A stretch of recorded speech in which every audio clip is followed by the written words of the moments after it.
तो study momentum channel पर आप सभी का हार्दिक स्वागत है।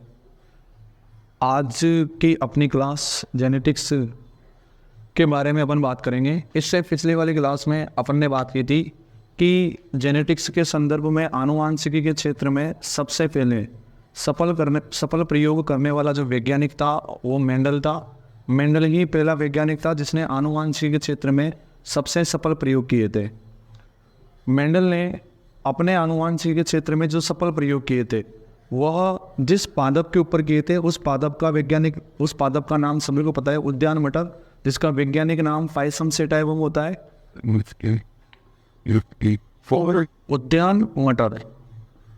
उद्यान मटर जिसका वैज्ञानिक नाम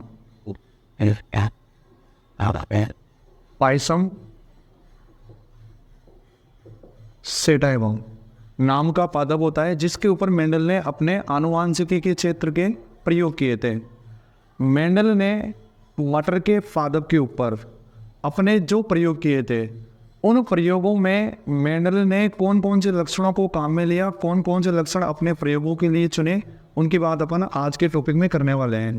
तो मेंडल ने मटर के पादप में कौन से लक्षणों के ऊपर अपने आनुवांशिकी के प्रयोग किए वो देखते हैं। तो देखो भाई, मटर के पादप में वैसे तो बहुत सारे लक्षण होते हैं, लेकिन मेंडल ने मुख्य रूप से 7 लक्षणों या 7 जोड़ी विपर्यासी लक्षणों, मतलब प्रत्येक लक्षण के क्या होते हैं, 2 स्वरूप होते हैं। तो अपन या तो लक्षण की बात करें तो उनको लक्षण कह सकते हैं, या 7 जोड़ी विपर्यास, जैसे कि लंबाई की बात करें तो एक लक्षण हो गया, उसका विपर्यासी 2 होते हैं, एक लंबा और एक बौना।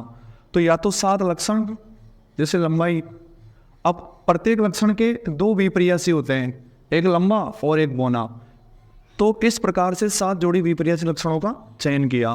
कौन कौन से? पहला लक्षण मेंडल ने अपने प्रयोग में काम में लिया पादप की लंबाई। कौन सा वाला? पादप की लंबाई वाला।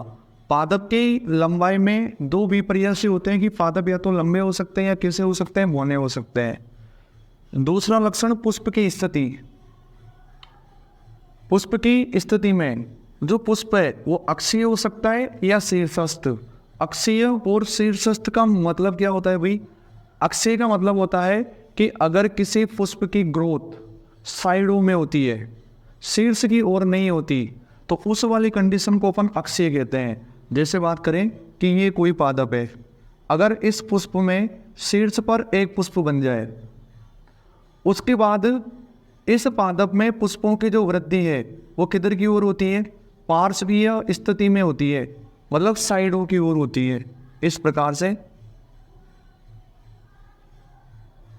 तो ऐसे वाली कंडीशन को अपन क्या बोलते हैं? अक्षीय स्थिति बोलते हैं। मतलब जिसमें पुष्प की ग्रोथ पार्श्वीय लेटरियल स्थिति में होगी या साइड वाली या पार्श्वीय स्थिति में होगी, उस वाली कंडीशन को अपन अक्षीय कहते हैं। दूसरी वाली कंडीशन होती है शीर्षस्थ। इसमें क्या होगा? पादपों में पुष्प की जो ग्रोथ है वो किधर की ओर होती है? शीर्ष की ओर होती है। इस प्रकार से पुष्प की जो ग्रोथ है वो किधर की ओर होती है? शीर्ष की ओर। उस वाली कंडीशन को अपन क्या बोलते हैं? शीर्षस्थ कहते हैं। तीसरा लक्षण जो काम में लिया वो फली की आकृति, मतलब मटर की जो फली होती है उसकी आकृति या तो फूली हुई होगी और उसका विपर्यासी क्या होगा? सिकुड़ी हुई होगी। फूली हुई और उसकी विपर्यासी क्या होगी? सिकुड़ी हुई। चौथा लक्षण लिया फली का रंग। आपने देखा होगा मटर की फली का रंग या तो हरा होता है या पीला होता है। हरा वाला प्रभावी वाला होगा और पीला वाला अप्रभावी। प्रभावी अप्रभावी क्या होते हैं अपन नेक्स्ट टॉपिक में बात करेंगे। 5वां लक्षण लिया बीज की आकृति। बीज की आकृति के 2 विपर्यासी होंगे, या तो बीज गोल होंगे या बीज कैसे होंगे? झुर्रीदार होंगे। 6वां लक्षण जो मेंडल ने अपने काम में लिया वो था बीज का रंग, कि बीज के रंग में भी 2 स्थितियां होती है, या तो बीज का रंग पीला होगा या बीज का रंग कैसा होगा? हरा होगा। और 7वां लक्षण जो लिया वो था पुष्प का रंग। पुष्प के रंग मटर में 2 प्रकार के होते हैं, 2 प्रकार के पुष्प वाले पादप होते हैं मटर के, या तो बैंगनी रंग के पुष्प आते हैं पादप में या सफ़ेद रंग के पुष्प आते हैं। तो ये 7 लक्षण या 7 जोड़ी विपर्यासी लक्षण मेंडल ने अपने प्रयोगों में काम में लिए और इन्हीं के ऊपर अपने सभी आनुवांशिकी के प्रयोगों को किया। अब उसके बाद अपन बात करते हैं कि किस प्रकार से मेंडल ने अपने प्रयोग इन लक्षणों के ऊपर किए और बहुत सारे वैज्ञानिक दुनिया में आए जिन्होंने आनुवंशिकी के क्षेत्र में अपने अपने प्रयोग किए थे, लेकिन मेंडल ही ऐसा पहला वैज्ञानिक क्यों बन पाया कि वो अपने आनुवंशिकी के क्षेत्र में सफल हो पाया। तो अपन का नेक्स्ट टॉपिक इसके बाद अपन बात करें कि मेंडल की सफलता के कारण। मेंडल कि आनुवंशिकी के क्षेत्र में मेंडल ही पहला वैज्ञानिक था जो सफल हो पाया था। इससे पहले भी अनेक वैज्ञानिकों ने आनुवंशिकी क्षेत्र में अपने प्रयोग किए थे, लेकिन वो असफल रहे। अब बात करते हैं अपन कि मेंडल ही अपने प्रयोगों में क्यों सफल रहा। तो उसके कुछ कारण थे, उसने कुछ सावधानियां बरती जिसकी वजह से मेंडल अपने प्रयोगों में सफल रहा। देखो, तो सबसे पहले मेंडल ने क्या किया, मेंडल से पहले कि जितने भी वैज्ञानिकों ने आनुवंशिकी के क्षेत्र में अपने प्रयोग किए थे, मेंडल ने उन सभी असफल वैज्ञानिकों की असफलताओं के कारणों का अध्ययन किया। मेंडल ने जाना कि उससे पहले के जितने भी वैज्ञानिकों ने आनुवंशिकी के क्षेत्र में प्रयोग किए वो लोग क्यों सफल नहीं हो पाए, क्यों असफल हो गए। तो मेंडल ने उन सभी कारणों के बारे में जाना और पता लगाया कि ये लोग सफल क्यों नहीं हो पाए। तो सबसे पहले मेंडल ने उनकी असफलताओं के कारणों के बारे में पता लगाया। फिर उसके बाद में मेंडल ने अपने प्रयोगों को शुरुआत दी और उसने बहुत सारी सावधानियां बरती और उन सावधानियों के कारण ही मेंडल अपने प्रयोगों में सफल हो पाया। तो देखो कौन कौन से मुख्य कारण रहे जिनकी वजह से मेंडल आनुवंशिकी क्षेत्र में सबसे पहला सफल वैज्ञानिक बन पाया। देखो, सबसे पहली बात, मेंडल ने अपने प्रयोगों में मटर के पादप के ऊपर जो प्रयोग किए थे उसके लिए टोटल 7 लक्षणों को या 7 जोड़ी विपरीत लक्षणों को काम में लिया। तो वह अपने प्रयोगों के दौरान एक समय में केवल 1 या 2 लक्षणों की वंशागति का अध्ययन करता था। एक बार में जो प्रयोग करता था उसमें केवल वह एक ही लक्षण या अधिकतम 2 लक्षण को ही प्रयोगों में शामिल करता था, इससे ज़्यादा लक्षणों को वो शामिल नहीं करता था, जिसकी वजह से उसको जो संतति पादप है उनको पहचानने में दिक्कत नहीं होती थी। तो पहला कारण क्या रहा कि मेंडल ने एक समय में 1 या अधिकतम 2 ही लक्षणों की वंशागति का अध्ययन किया। पहला कारण तो है। दूसरा, मेंडल के सभी प्रयोग सांख्यिकीय व गणितीय विश्लेषणों पर आधारित थे। मेंडल ने अपने जो भी प्रयोग किए उनका प्रायोगिक सत्यापन भी किया। प्रायोगिक सत्यापन के साथ साथ उनको गणितीय फॉर्मूलों के साथ भी विश्लेषित किया और मेंडल ने देखा कि उनका प्रायोगिक परिणाम और गणितीय परिणाम दोनों समान मिलते हैं।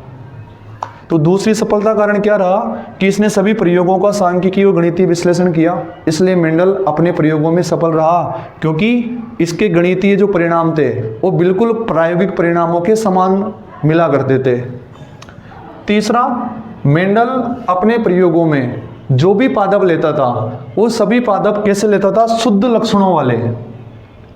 कैसे लेता था, बिल्कुल शुद्ध लक्षणों वाले। शुद्ध लक्षणों वाले पादप क्या होते हैं भाई, ये ऐसे पादप होते हैं जिनके अंदर किसी लक्षण का नियंत्रण करने वाले जो जीन होते हैं या जो कारक होते हैं वो कैसे होते हैं, बिल्कुल समान प्रकार के होते हैं। अभी अपन नेक्स्ट टॉपिक में यही बात करेंगे कि ये शुद्ध लक्षण वगैरह जीन वगैरह क्या होते हैं। तो मेंडल ने अपने प्रयोगों में शुद्ध लक्षण वाले पादपों को शामिल किया जिनको तंद्रूप प्रजनन सम भी कहते हैं। उसके अलावा मेंडल ने अपने प्रयोगों के लिए बहुत अधिक संख्या में नमूने या सैंपल लिए। मतलब क्या होता है कि बहुत से वैज्ञानिकों के पास प्रयोग करने के लिए जो सैंपल है, जो नमूने होते हैं, उनकी संख्या क्या होती है, बहुत कम होती है। जबकि मेंडल ने बहुत अधिक संख्या में अपने पास नमूने या सैंपल रख रखे थे और उनके ऊपर प्रयोग किए थे और उन प्रयोगों को वो बहुत अधिक पीढ़ियों तक उगाता था। उसके अलावा अपन ये भी बात कर सकते हैं कि मेंडल ने अपने प्रयोग पहली पीढ़ी जिसको F1, F2 पीढ़ी व अधिकतम कितने पीढ़ियों तक उगाया, तीसरी पीढ़ी तक। तीसरी पीढ़ी तक ही मेंडल ने अपने प्रयोगों को किया। तो इन कारणों की वजह से मेंडल जो है वो अपने प्रयोगों में सफल रहा जबकि बाकी वैज्ञानिक असफल रहे। अब बात ये आती है कि मेंडल ने जिस समय अपने प्रयोग किए थे और अपने उसके प्रयोगों के जो परिणाम थे वो उस समय के वैज्ञानिकों ने और उस समय के लोगों ने स्वीकार नहीं किए थे। तो फिर क्या हुआ भाई, सन 1900 में, सन 1900 में 3 अलग अलग वैज्ञानिक, सन 1900 में 3 अलग अलग वैज्ञानिक, एक का नाम था ह्यूगो डी व्रीज, दूसरे का नाम था एरिक वान शेरमेक और तीसरे का नाम था कार्ल कोरेंस। सन 1900 में ये 3 वैज्ञानिक आए, एक का नाम ह्यूगो डी व्रीज, दूसरे का नाम एरिक वान शेरमेक, तीसरे का नाम कार्ल कोरेंस। इन्होंने क्या किया भाई, अलग अलग क्षेत्रों में आनुवांशिकी के प्रयोग किए। ऐसा नहीं कि तीनों ने अपने प्रयोग साथ में किए थे, नहीं, तीनों ने अलग अलग, ये अलग जगह रहता था, ये अलग जगह, ये अलग जगह, तीनों अलग अलग जगह के वैज्ञानिक हैं और तीनों ने अपने अपने क्षेत्रों में आनुवांशिकी के अलग अलग प्रयोग किए। तो इन तीनों वैज्ञानिकों ने आनुवांशिकी के क्षेत्र में जो भी प्रयोग किए थे उन सभी प्रयोगों के परिणाम मेंडल के परिणामों के बिल्कुल समान मिले। इन तीनों वैज्ञानिकों ने आनुवांशिकी के क्षेत्र में अलग अलग जो प्रयोग किए उन सभी प्रयोगों के परिणाम जो है वो मेंडल के परिणामों के बिल्कुल समान प्राप्त हुए।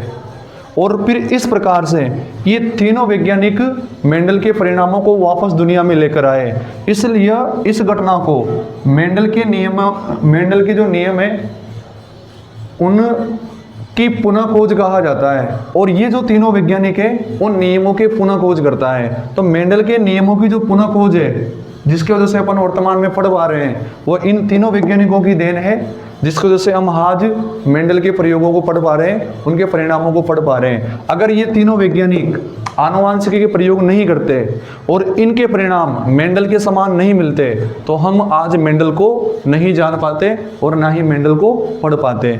तो 1900 में ह्यूगो डी व्रीज, एरिक वान शेरमेक और कार्ल कोरेंस ने आनुवांशिकी के क्षेत्र में प्रयोग किए और इनके प्रयोगों के परिणाम बिल्कुल मेंडल के प्रयोगों के परिणामों के समान मिले।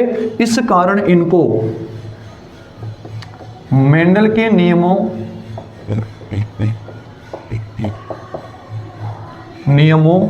के पुनः खोजकर्ता कहा जाता है, क्योंकि मेंडल के नियमों की जो पुनः खोज है वो इन्होंने की। क्योंकि उस समय के लोगों ने तो मेंडल के परिणामों को स्वीकार ही नहीं किया था, मेंडल के नियमों को एक्सेप्ट ही नहीं किया था। तो वापस इन तीनों ने मेंडल के नियमों को वापस ये तीनों वैज्ञानिक दुनिया में लेकर आए, लोगों के सामने लेकर आए और इन्होंने बताया कि देखो ये हमने करके देखा है और ये परिणाम बिल्कुल उस समय के जो महान वैज्ञानिक मेंडल थे उनके समान थे। कि मेंडल सफल क्यों हुआ, मेंडल के नियमों के पुनः खोजकर्ता कौन कौन है, ये तीनों वैज्ञानिक। उसके बाद आनुवांशिकी जेनेटिक्स की कुछ टर्मिनोलॉजी है, कुछ टर्म्स है जिनके बिना आनुवांशिकी को पढ़ा नहीं जा सकता और ना ही समझा जा सकता है। तो अपन नेक्स्ट क्लास में जेनेटिक्स की जितनी भी टर्मिनोलॉजी है, जितनी भी टर्म्स हैं, उन सब के बारे में बात करेंगे। जीन क्या होता है, कारक क्या होता है, युग्म विकल्पी क्या होता है, अभी थोड़ी देर पहले देखा था अपन ने प्रभावी लक्षण, अप्रभावी लक्षण क्या होता है, उन सब के बारे में बात करेंगे। तो धन्यवाद दोस्तों।